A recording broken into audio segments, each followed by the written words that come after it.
మాటే నా మాట. ఆ 10 లక్షలు నేనే ఇస్తానయ్యా. సర్పంచ్ గారు జిందాబాద్! సర్పంచ్ గారు జిందాబాద్! సర్పంచ్ గారు జిందాబాద్! సర్పంచ్ గారు జిందాబాద్! సర్పంచ్ గారు జిందాబాద్! సర్పంచ్ గారు జిందాబాద్!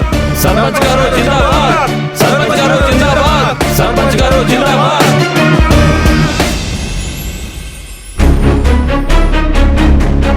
ఏంటి అశ్విన్ అలా ఉన్నావు? నువ్వు చేసే పనులకి ఇలా కాక ఎలా ఉండమంటావు? నేనేం చేశాను అశ్విన్? కళ్యాణానికి వచ్చామా చూసామా కామ్గా వెళ్ళామా అన్నట్టు కాకుండా నీకెందుకు అక్కర్లేని పనులన్నీ?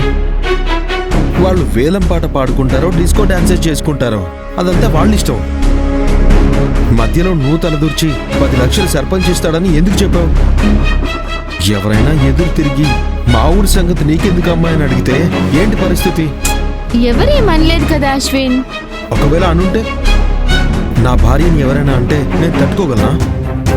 నువ్వు చేసింది చాలా తప్పనంది. నేను చేసింది కరెక్ట్. తప్పని చెప్తుంటే కాదంటూ వాదిస్తావేంటి? నేను చేసింది సరైన పనే కాబట్టి.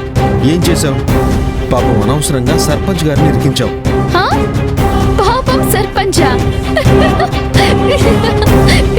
ఎందుకు నవ్వుతున్నావు?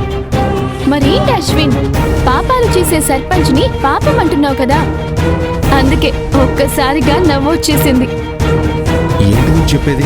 ఆ సర్పంచ్ నాగభూషణం మంచివాడు కాదు, మంచి అనే ముసుగు కప్పుకున్న మోసగాడు.